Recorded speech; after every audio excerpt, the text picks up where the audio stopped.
प्रति अकूट श्रद्धा है। ऐसे मंच पर विराजमान संतों के श्री चरणों में वंदन करता हूँ। साथ ही साथ संतों के बताए हुए मार्ग पर चल करके माँ भारती की सेवा के लिए दिन रात एक करने वाले भारतीय जनता पार्टी के समस्त पदाधिकारी कार्यकर्ता बंधुओं का भी मैं वंदन करता हूँ, अभिनंदन करता हूँ।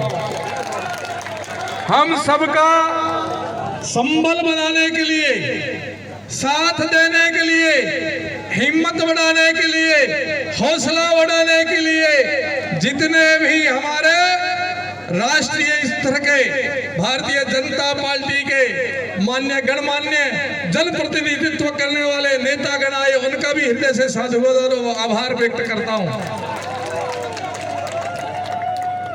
पत्रकार बंधु जो सही और सटीक बात को जनता के सामने रखते ऐसे पोकड़ और आसपास से आए हुए समस्त पत्रकार बंधुओं को भी हृदय से साधुवाद और मंगल कामना करता हूं।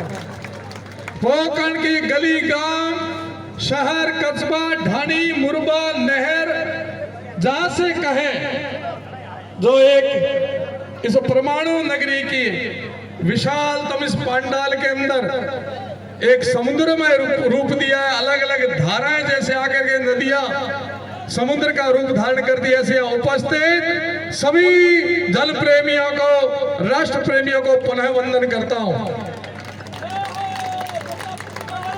आपके हृदय में जो बैठा है एक कोई विश्वास की किरण जगी हुई है, और विश्वास मैंने नहीं जगाया है, विश्वास आपके अंदर भारतीय जनता पार्टी ने जगाया है, मोदी जी ने जगाया है।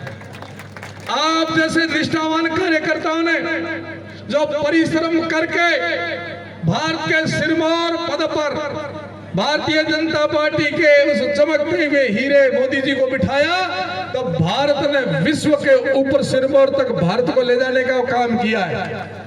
जो भारत कहीं बहुत दूर दिखता था, भारत के प्रधानमंत्री जब विश्व में यात्रा करते थे बहुत पीछे दिखते थे, आज भारत का प्रधानमंत्री सबसे आगे दिखता है। ये आपकी ताकत का परिचय है। भारत के प्रधानमंत्री जब विदेशों में जाते हैं तो वहां के प्रधानमंत्री नतमस्तक होकर के प्रणाम करते हैं। ये आपकी ताकत का परिचय है। यूक्रेन के युद्ध के अंदर, जब लड़ाइयों के अंदर दोनों देशों की तोपें झुकती है, जब हमारा तिरंगा लेकर के कोई बच्चा निकलता है, तो ये आपकी ताकत का परिचय है। यही नहीं, पाकिस्तान के बच्चे भी यदि तिरंगा लेके निकले तो वो भी सुरक्षित निकले, ये भारत का परिचय है। कश्मीर से लेकर के चांद तक जिसने तिरंगा फहराया वो भारतीय जनता पार्टी ने फहराया है। इसलिए हम सब लोग भारतीय जनता पार्टी को प्रणाम करते हैं और उसके साथ कंधे से कंधा मिला के खड़े हैं। मुझे आपके बीच में भारतीय जनता पार्टी ने भेजा है, उन शीर्षस्थ नेताओं का मैं हृदय से साधुवाद करता हूं, पर मुझे भेजा है इसलिए कि आप पर विश्वास करके भेजा है। मेरे पर विश्वास बाद में है, पहले आप पर विश्वास किया है।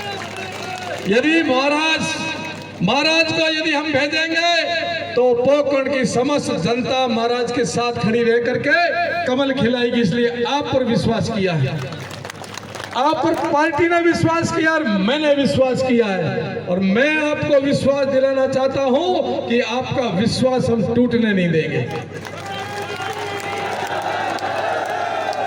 आपके विश्वास को और जो आप हमें मान और सम्मान दे रहे हो, हम भी आपके मान सम्मान में कोई कमी नहीं रखेंगे। और यहाँ से आप कमल खिला करके ले जाएंगे, हम लोग माँ भारती के चरणों में रखेंगे, उसमें आप सबकी भूमिका होगी। माँ भारती के चरणों में कमल के रूप में पोकरण विधायक का कमल खिलेगा। ये हम सब लोग उस दिन के सुखद पल की प्रतीक्षा करते हैं। मैं निश्चय ही पहले संत हूं, क्योंकि मेरे ये जमात और ये मेरा परिवार है, इनका मुझे परम आशीर्वाद और परम साथ मिल रहा है। इसलिए मैं निर्भय हूं, निश्चय हूं और अभय होकर के आपके बीच में अपने कर्तव्य का निर्वहन करूंगा। और आप जो भगवे में आपने विश्वास जताया, एक संत में विश्वास जताया है, तो मैं आपके मान और स्वाभिमान को कभी बंटा नहीं लगाऊंगा। इन संतों ने भी मेरे में विश्वास जताया है। तारातरा मठ का पाना है, उसका भी मैं ध्यान रखूंगा कि तारातरा मठ के मान सम्मान को भी मैं कभी अक्षुण्ण नहीं होने, खंडित नहीं होने दूंगा। कुल, खानदान, परंपरा, राष्ट्र और हमारे संत परंपरा को कभी भी मैं नीचे नहीं दिखने दूंगा। ये मैं आपके सामने वादा करता हूं। आपने जिस विश्वास के साथ मुझे साथ देने का संकल्प दिलवाया है, मैं उसी विश्वास से आपको संकल्प के साथ कहता हूं कि मैं अक्षर से मेरे कर्तव्य का पालन करूंगा। कार्यम व साधे देहम व पाते, या तो अपने कार्यों को सिद्ध कर लेंगे, नहीं तो उसकी सिद्धता में अपने शरीर को मां भारती को समर्पित कर देंगे। इदम राष्ट्राय इदं न मम, इदम राष्ट्राय इदं न मम की भाव से आपके बीच में आ जाऊं। और मेरे ऊपर मोहनपुर जी महाराज, इन संतों की कृपा है, मैं अपने ध्येय को प्राप्त करने में अक्षरशः आगे बढ़ो। आपका आशीर्वाद मिलता रहे।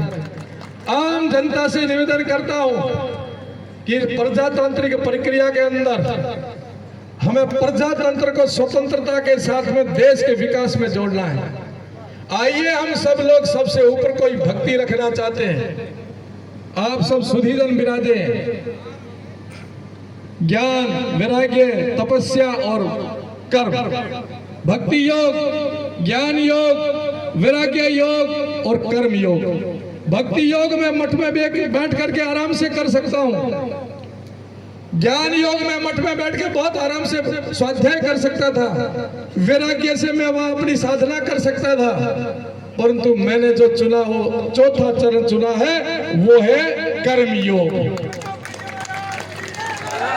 और सबसे कठिन है ये योग, कर्म योग। क्योंकि भरतरी जी ने भी कहा है, पूज्य जगरामपुर जी महाराज विराजे मेरे गुरु के प्रतिरूप में विराजे है, सेवा धर्मम परमम गहनो योगिनो मप्य गम्य। बाकी सब कुछ कर सकते हैं, भक्ति, ज्ञान, वैराग्य वो सामान्य है। यदि कोई कर्म योगी उतरता है तो उसके लिए बहुत कठिन परीक्षा भी। तो मैं कर्म योगी के रूप में आया हूं आपके बीच में। और ये कर्म योग ही जीवन का उद्देश्य है। क्योंकि मनुष्य जीवन की जो रचना है वो परोपकारार्थ इदम शरीरम इदं न मम।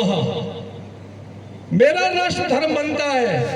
वर्तमान काल के हम सब लोग जिम्मेवार हैं। एक बात कह के बात पूरी करूंगा। क्यों आया राजनीतिक क्षेत्र में? कई प्रश्न खड़े होते हैं लोगों के मन में। साधु होकर राजनीति में क्या करेगा? क्यों आया है राजनीति में? मैंने 4 योग बताए हैं मित्रों। सबसे कठिन यदि है तो कर्म योग है। और गीता में भगवान कृष्ण ने भी ये कहा है कि हम सबको कर्म योगी बन करके अपने कर्तव्य का निर्वहन करना है। नर सेवा नारायण सेवा है। नर सेवा नारायण सेवा है। और कर्म योगी बन करके मैं कोई आपके ऊपर उपकार नहीं करूंगा। मैं एक बात का संकेत करता हूं। भूतकाल में जितने भी हमारे महापुरुष संत सूरा भामाशाह, उन्होंने क्या किया जो आज अमर है? उन्होंने अपने कर्तव्य का निर्वहन करके कर्म योगी बने, इसलिए आज भी हमारे हृदय में उनकी जगह है। वो कर गए इतिहास के अंदर। भविष्य अभी आएगा तब पता चलेगा। बुद्ध संत विराजे, मैं इनके सन्मुख आपसे निवेदन करना चाहता हूं। 2 कर्म माने गए, एक कर्म और एक अकर्म, एक भला और एक बुरा, जिसको पाप और पुण्य कहते हैं। पूज्य संत जगरामपुर जी बाप जी अपना गुरुकुल में अध्ययन किया है। एक कर्म के पीछे 8 भागीदार होते हैं। यदि कोई पाप कर्म होता है उसमें भी 8 भागीदार हैं। कोई पुण्य का कर्म होता है तो उसमें भी 8 भागीदार होते हैं। यदि इस समय हमारे सामने कोई पाप कर रहा है, कोई देश के विरुद्ध कर रहा है, कोई मानवता के विरुद्ध कर रहा है, तो हम मूक होकर देखते तो हम भी पापी कहलाएंगे। देखने वाला पापी है, सलाह देने वाला पापी है, साथ देने वाला पापी है, हाथ से करने वाला भी पापी है। हम सब देखते रहे और मां भारती के साथ क्या होगा तो हम भी पापी कहलाएंगे। हम उनको समर्थन देंगे तो हम भी पापी कहलाएंगे। इसी प्रकार पुण्य के कामों में जब आने वाली पीढ़ियां याद करेगी कि उस समय कौन थे जिनके कारण देश उन्नति की तरफ बढ़ा, तो हमारे पुरखे, हमारे परिवार के, हमारे संत उस समय कहाँ खड़े थे। यदि हम उसके मुख्य धारा में राष्ट्र के साथ खड़े होंगे भी हमें भी सम्मान के साथ देखेंगे, नहीं तो इनका सिर नीचा होगा कि हमारे पुरखे उस समय दूसरी की जगह खड़े थे। इसलिए हम सबको देश के साथ खड़ा होकर के, भारतीय जनता पार्टी के साथ खड़ा होकर के मां भारती की जय जयकार करनी है। इस कर्तव्य का निर्वहन करने के लिए हम लोग आए हैं। पद तो आप सब जानते, संतों से ऊपर कोई पद नहीं है, पद से ऊपर कोई संत, हमारा पद है, हमारा प्रारब्ध है, पूर्व जन्म के कोई अच्छे कर्म के संत बने हैं। अब केवल एक ही काम करना है कि अपने कर्तव्य का निर्वहन करना है। सच्चे मन से मुझे भी करना है, सच्चे मन से आपको भी अपने कर्तव्य का निर्वहन करना है। पद की चाहना नहीं, पैसे की इच्छा नहीं। अब भी मठ और गौशाला, विद्यालय जितने हमारे चलते हैं, ये समाज ही तो चला रहा, तो आगे भी चलाएगा। तो मैं इतना परिश्रम क्यों कर रहा हूँ? प्रतिदिन 700-800 किलोमीटर की यात्रा, दिन रात अनवरत चलना, और क्या एक पद पाने के लिए? नहीं, मैं मेरे कर्तव्य का निर्वहन करने के लिए। जनता एक छोटी सी समाज सोचती है, हमारे सड़क बना देना, हमारे टाके बनवा देना, हमें सभा भवन दे देना। उनको मैं निवेदन करना चाहता हूं, ये बना करके हम आपके ऊपर कोई एहसान नहीं करेंगे। आपको बनाएंगे, सब कुछ होगा, विकास होगा, राष्ट्र विकास की तरफ बढ़ रहा है, पर हम आपके ऊपर उपकार नहीं कर रहे हैं। आप हमारे ऊपर उपकार करोगे, बनाने वालों के ऊपर उपकार करोगे, वो चीज दोगे जो किसी को नहीं मिलेगी, वो है आशीर्वाद। हम आपका कोई काम करेंगे तो वहां आपको बाध्य नहीं करेंगे कि मैंने आपके घर सड़क बनाई इसलिए मुझे वोट देना। मैं आपको बांधूंगा नहीं कि ये काम मेरा, हमें आप वोट दोगे तो मैं आपका काम करूंगा। मैं कहूंगा आप स्वतंत्र रहें, पर देश की मुख्य धारा से जुड़ के रहें। हम अपना कर्तव्य का निर्वहन करें, आप अपने कर्तव्य का निर्वहन करें। इस समय देश स्वर्णिम काल में से आगे बढ़ रहा है। ये मैं नहीं, संतों की भविष्यवाणी है। देश विश्व शक्ति बनने जा रहा है, देश विश्व गुरु बनने जा रहा है। वह हम सबको अपने कर्तव्य का बोध करके कर्तव्य के साथ खड़ा रहना है। माँ भारती की जय जयकार संतों को करना नहीं है, आप सबको करना नहीं है। किसी भी प्रकार से मन को विचलित नहीं करना है। अपने निहित स्वार्थों के कारण देश के प्रति कोई ऐसा काम नहीं करना है। हम अपना काम सिद्ध करने के लिए मुख्य धारा से छूटना नहीं है। देश के विकास में हम सबका विकास है। आप सबने मुझे अथाह प्रेम, स्नेह, अपनत्व, सम्मान जो कुछ दिया, ये आपके सामने खड़ा है।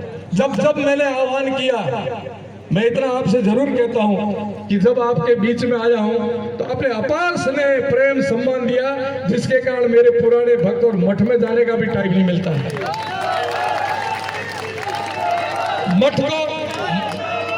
मठ को इतना समय नहीं दे पा रहा हूं, मठ को इतना समय नहीं दे पा रहा हूं। आप सब जानते हैं, आपको सबसे ज्यादा समय दे पा रहा हूं। मठ में ज्यादा नहीं बैठ पा रहा हूं, आपके बीच में बैठ पा रहा हूं, क्योंकि मैंने अपने कर्तव्य का निर्वहन करने का संकल्प लिया है। जब तक आपके बीच में इस पथ पर रहूंगा, तब तक अपने कर्तव्य का पालन करूंगा और आपको भी बोध कराऊंगा कि आप अपने कर्तव्य का पालन करें।